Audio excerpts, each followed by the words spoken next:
Alunite and pyrophylite occur in large alteration halos around some epithermal gold and copper deposits, so recognising them in the field is a pretty useful skill. I'm in South Korea again, and this time I'm at an old clay mine. The lower slopes and the pit at the bottom of the hill there is the clay mine. It was mostly for pyrophyllite, and up the top of the hill is a historical Alunite mine that was mined by the Japanese during the Second World War. Alunite precipitates from fluids that are very acid and oxidised.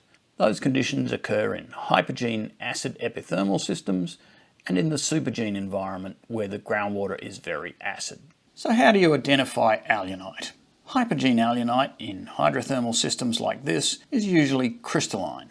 It's easiest to identify when it forms as infill in a cavity like a vein or a breccia. Infill alunite forms bladed crystals in slightly radiating groups. Crystal faces and cleavage planes reflect light very strongly, so even small crystals and broken grains will sparkle in the sunlight.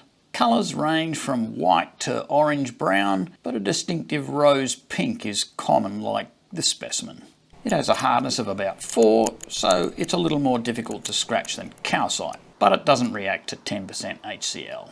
When alunite occurs as an alteration of some other mineral, it's a little more difficult to identify. But if you've already seen it in veins, then you'll be clued in to look for it as a pinkish colour and that sparkling cleavage in the direct sunlight.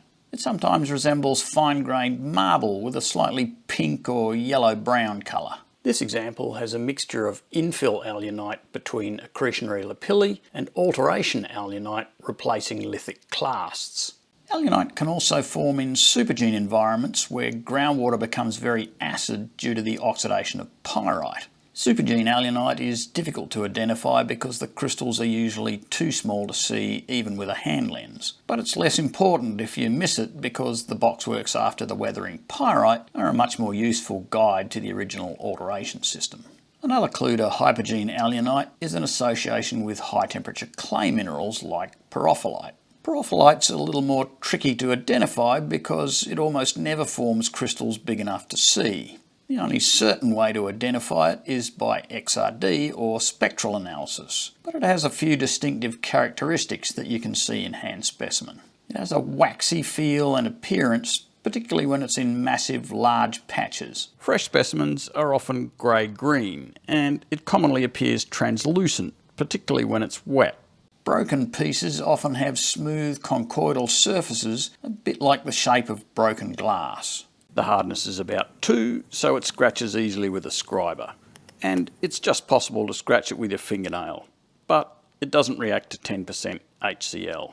Of course, there are lots of clays that form by supergene and weathering processes, and it's pretty easy to stain them green. But if you can see fresh pyrite in the same rock, you can be pretty sure that you're looking at a hypergene clay. And pyrophyllite's a pretty good candidate, particularly if you've already seen some alunite nearby. Hypergene alunite commonly forms a halo around epithermal gold-copper deposits that precipitated from very acid fluid systems. This iconic model, developed by Dick Silito, illustrates that some of these epithermal deposits transition downwards into porphyry copper-gold mineralization systems. Pyrophyllite characterises the transition zone where the epithermal and porphyry systems overlap, so it can be used as a depth guide when you're exploring both styles. I'm Nick Tate, and this is another video in the series of FieldCraft for Geologists. This is the headline version for YouTube. If you'd like some more detail on how alunite and pyrophyllite form in epithermal systems and how they relate to gold and copper mineralization, then go to the link in the description below. And for the price of a couple of XRD analyses, you get the full version of this video, all the other videos in the FieldCraft series, and anything else I shoot as I find interesting things in the field.